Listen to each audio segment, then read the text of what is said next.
Hi guys, this is Alea Jan and welcome back to my YouTube channel. So for today's video, bakit pinipili ko na lang na magkulong dito sa kwarto kapag day off ko, so hindi na ako masyadong gumagala and parang wala na nga ako masyadong gala ngayon eh.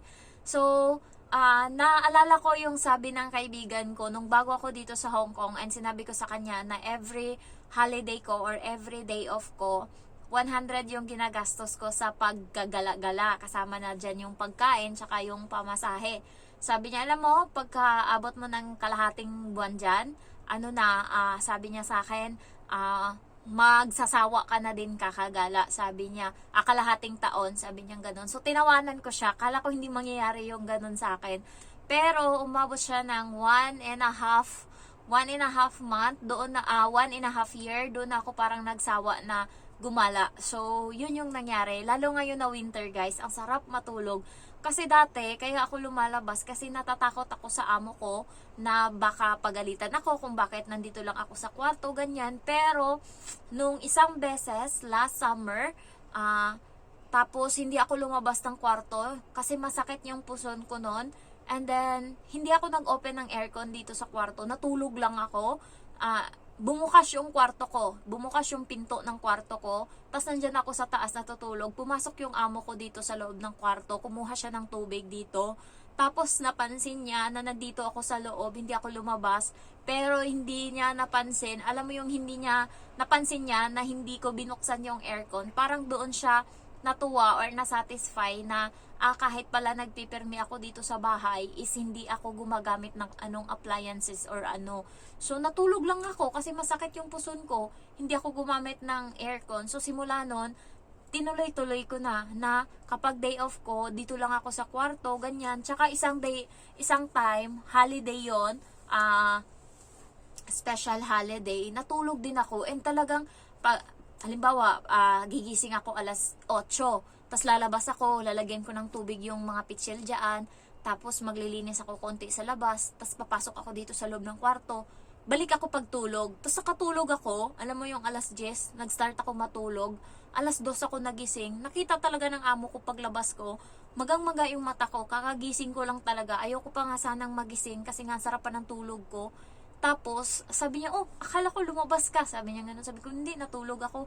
Tapos ayun, nakita niya and hindi niya ako narinig na nagbukas ng aircon dito.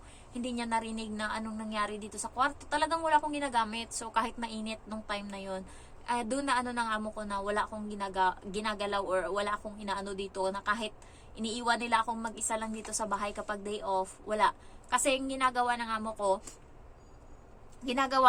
is maglalagay ako ng tubig dyan pagising ko alas 8, alas 9, tapos babalik ako sa kwarto, higa ako dito, cellphone, tapos yung amo ko, lalabas na yan sila, pero lalabas sila, wala, may tiwala na sila sa akin na wala akong ginagawang kalokohan dito sa loob ng bahay, mag-isa lang ako, niiwan nila ako, so dito lang ako sa kwarto, day off ko, lalabas ako ngayon, iihi, tapos diretso na ako, alis, bibili na ako ng pagkain sa labas or kakain ako sa labas. Tapos isang beses bumalik sila kasi pag alis nila, dito ako sa bahay natutulog. Pagbalik nila, wala na ako. Nagtagal sila dito siguro ng mga 30 minutes sa bahay. So nakita naman nila wala namang nangyari sa bahay, wala. So parang natuwa ako kasi yung amo ko, pinapabayaan niya ako na magstay dito sa bahay kapag day off. Hindi katulad ng ibang mga katulong na kinakatok daw sila ng amo nila kapag nasa kwarto sila tapos day off nila, inuutusan. Kaya ayaw nilang magperme sa loob ng bahay kapag day off. Kaya sabi ng isang kaibigan ko sa akin, buti ka pa, hindi ka kinakatok kapag day off mo. Kaya hindi na ako nagdi-day off kasi gusto kong magpahinga muna, ganyan. Pero kapag nasa kwarto ka, kakatukin ka, uutusan ka. Tapos yung isa kong kaibigan na nag-break ng contract, inutusan pa siyang maglaba sa day off niya, magsampay, magtupi ng damit, inutusan siyang magpaligo ng bata, patulugin yung bata, maghugas. And ngayon, nangyari sa amo ko, hindi na siya nag-iiwan ng mga hugasin sa kusina. Katulad kanina, kumain sila ng avocado, so nilagay nila sa mangkok, isa-isa sila, tapos nag-ano sila ng gatas. Nagulat ako, pagising ko, malinis na sa kusina, nagluto din siya ng itlog, nagprito siya, malinis, naghugas siya ng plato. So, hindi ko alam kung bakit ginagawa niya yun. Dati naman hindi. So, kalma siya ngayong araw. Siya naglinis lahat sa kusina. So, hindi ko lang alam kung anong nangyari. Simula nung inon niya yung kusina, inon niya yung panghugas doon na machine, tapos biglang bumulwak yung tubig. Ngayon, lumabas doon ngayon sa cabinet ang baho. Nilinis ko kahapon, kaya mabango na uli yung kusina. So, ngayon, inaano na ng amo ko, nililinis niya na. So, thankful din ako sa kanila kahit papano. So, ang naano lang ako, binibilhan ako parati ng sardinas, guys. Yung, alam niyo yung sa Park and Shop na Lego na pula, yung maanghang na sardinas. Dati, paborito ko yan sa Pinas. Alam niyo yung paborito ko yan. Grabe, nakakaubos ako isang lata niyan, isang kainan. Ganun ko yan kapaborito. Pero dito sa Hong Kong, yun na parati yung binibili ng amo ko. Ilang box na dun yung binili niya sa akin. Umabot na ng 20 peraso yung nabili niyang ganun. Hindi ko na ginagalaw. Hindi na ako kumakain nun. Isang taon na ata. Simula nung ginawa ko yung umagahan, tanghalian, hapunan, yung kinakain ko kasi yun yung binibili niya para sa akin. Pero hindi na ngayon. Bahala ka dyan sa buhay mo. Bibili ako ng mura lang na karne ng baboy. Meron yan yung mga frozen na nakaslice na maliit. So, bili ka niyan, 12 lang, 12 Hong Kong dollar, 3 beses mo ng kainan. So, niluluto ko siya sa oven or piniprito ko. Mas gusto ko pa yun kaysa sa sardinas. Kaya bahayaan ko yung sardinas niya yan dyan. Tapos, nagpapabili lang ako sa kanya ng chicken wings and noodles. So, yung mga sardinas doon, pagka siguro umuwi na ako, ipangtanggalin ko yan doon, ipabox ko lahat yun, buisit na sardinas yun. So, ang dami na doon, guys. Yung amo ko, kuripot siya sa pagkain talaga, pero sa naman, hindi naman siya ganun ka lala ba. So, kahit papano nakaka-handle naman. Kaya nung sinabi ko sa mama ko kahapon na meron ngang doon OFW sa Kuwait na nilibing ng amo niya na lalaki, 2 months na pala siyang nakalibing doon sa bakuran nila. Hindi napansin ng ibang tao. So, kaya yung mga pamilya dyan sa Pinas na may OFW sa Hong Kong, kamustahin nyo naman yung pamilya nyo, baka nalibing na or anong nangyari. Ayan, at least kahit papaano may update kayo. Yung isa, siya yung pumatay sa alaga niya. Yung isa naman, pinatay siya ng amo niya. Kaya, kakatakot talaga yung yung pangingibang bansa, lalo yung pagiging katulong. Kasi hindi mo maano kung saan yung kapalaran mo. Dito naman sa Hong Kong, mostly is tumatalon ng building yung mga OFW, lalo yung mga sa utang talaga yan. Primary talaga na dito, number 1 na issue kung bakit nagpapakamatay yung mga katulong is sa utang. Pangalawa is yung stress ka sa pamilya sa Pinas, yung problema. Tapos dito problema ka din. Kasi guys, problema sa Pinas, problema mo dito. Problema mo lang. Wala kang pwedeng mapagsabihan. Tapos kahapon may mga OFW na nag-post. Tapos nabasa ko, sabi niya, alam mo yung nakakaiyak, yung mag-isa ka lang dito, nag-New Year's at nagpasko sa ibang bansa, tapos tatawag ka sa Pinas, sasabihin sa'yo, mamaya ka na tumawag, busy kami, ganyan. Sasabihin sa'yo ng mga anak mo, parang wala kang halaga na pwede ka naman nilang kamustahin, ganyan. Tapos, ayun, sabi niya, nakakalungkot lang na may pagkamusta sa akin. Sabi ng ibang katulong, yan, kasama yan. Yan yung consequence kapag nag-apply ka as OFW dito sa Hong Kong. Yung pamilya mo sa Pinas, mahalaga ka lang kapag pera, magpapadala ka. So, yung isang babae nagsabi, nakablock nga yung pamilya ko na yan sa Pinas eh. Alam mo, basta nagpapadala lang ako every month ng pera, pero hindi. Kasi, nakablock na sila. Kasi wala ka rin naman eh. Hindi ka nila napapansin, hindi ka nag-e-exist. Kung hindi sila may hihingin sa'yo. Yun yung sabi ng isang katulong. Kaya minsan, malungkot din. Kaya yung iba siguro lumalabas din, nag-e-enjoy sa labas. Kasi nga, wala silang nakakausap. Ako, thankful ako kasi merong tao na nagbibigay ng time sa akin. Kaya kahit nandito lang ako sa kwarto, hindi ako naboboard. Ayan, tapos na may YouTube naman ako. Tapos, pinang-delete ko yung mga picture na mga hindi na kailangan sa cellphone ko. Yun yung ginagawa ko. Kaya hindi ako naboboard. And also, kagabi, New Year, diba? Pagpatak ng alas 12, 11:50, tapos na ako magtrabaho. So, pagpatak ng alas 12, tumawag ako sa nanay ko sa Pinas. And kahapon, guys, doon sa amin sa probinsya, friend ko yung Palawan Pawn Shop na doon.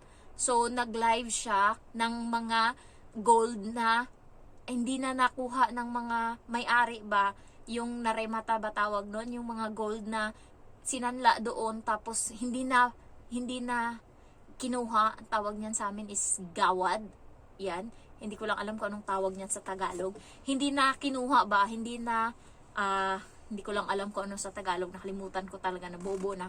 So, nag-live siya and then ano siya doon kung ano yung price ng mga gold, ganyan, pendant, kwintas, ayan. So, nagla-live selling siya tapos pinapamay niya.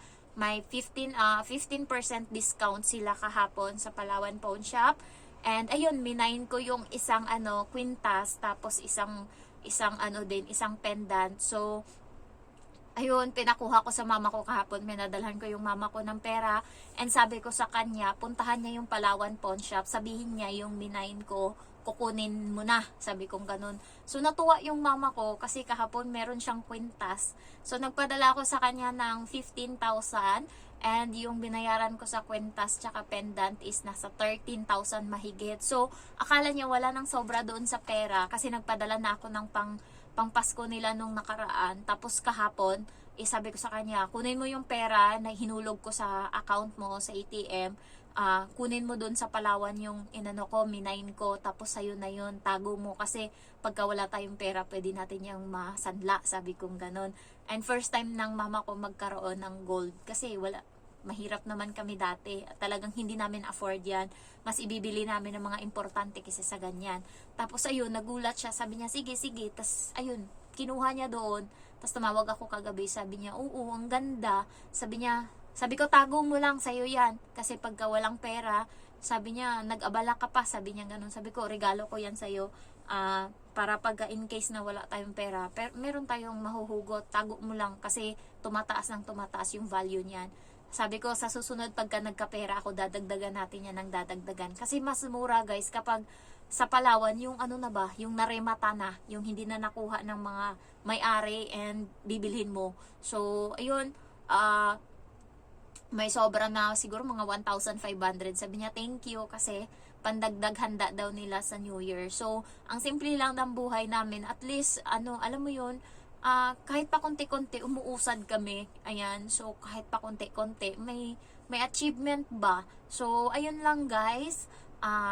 Kaya mas pinili kong manatili dito sa bahay kasi iwas gastos din. Nakakagastos ako, pero at least sa mabubuting bagay na. Sayang kasi yung pamasahe, ganyan, ang layo-layo ng mga pinupuntahan ko dati. So, binibili ko na lang ng damit ngayon. Ayan, so, more on, lang ako, damit. Ayan, damit. And then, pag kung anong nakita ko, yan binibili ko. At least, sayang yung pamasahe ko. Umaabot din minsan ng 50 Hong Kong dollar. Minsan nga, umabot pa ng 100 plus nung nagpunta kami ng Big Buddha.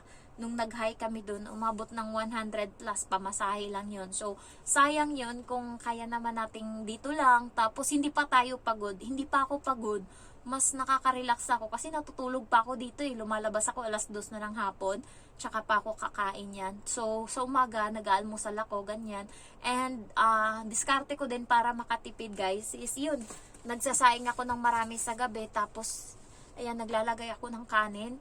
Tapos, yung binibili ko sa KFC is yung hindi ko lang alam, basta 2-piece chicken siya, na may maraming kanin, parang 1.5 or 2 cup yung kanin na nandun nakasama. And meron siyang mushroom and corn. So, 35 Hong Kong dollar yun lahat with drinks. So, ina-upsize ko lang yung drinks para maging large. And then, nagti-take out ako ng yung chicken wings, ganyan, nagdadagdag ako. So, ayun, ang meron dito ngayon is yung isang chicken doon sa in-order ko kanina. Ayan, so eto. And isang chicken wings. So, ayun yung ulam doon sa kanin ko na tinake out ko kagabi doon sa kusina. So, yan, kaya nakakatipid ako. And kasi, medyo gipit talaga ako ngayon kasi nga, may binabayaran ako na loan sa bangko, 2 bangko yan. Pero awa ng Diyos, hindi ako nalilate magbayad dyan. Kapag talaga sahuran, kaya kinukulit ako ng HS Finance na umutang uli sa kanila. Parati akong mini-message, tapos nagpi-PM pa sa WhatsApp, tapos tumatawag pa sa akin na kung gusto kong mangutang uli, may offer sila na 16,000, ganyan. Pero kasi, sayang konti na lang matatapos ko na yung matatapos ko na yung Prime ko. Pagkatapos ko sa Prime, yung HS Finance ko, 1 to na lang mahigit yan. So, yung sahod ko, malaki-laki yung matabi sa akin. Kaya, hindi ko na inisip na mangutang pa uli. Dadagdagan yung sakit ng ulo ko. Kasi konti na lang guys, konti na lang talaga. And then, matutupad ko na yung pangarap ko. Tapos, by faith, this 2025, Happy New Year to us. So, sana marami tayong blessings na matanggap and sana lahat ng mga pangarap natin matupad. So, thank you for watching and I love you all. Bye-bye! Happy New Year guys! Love you!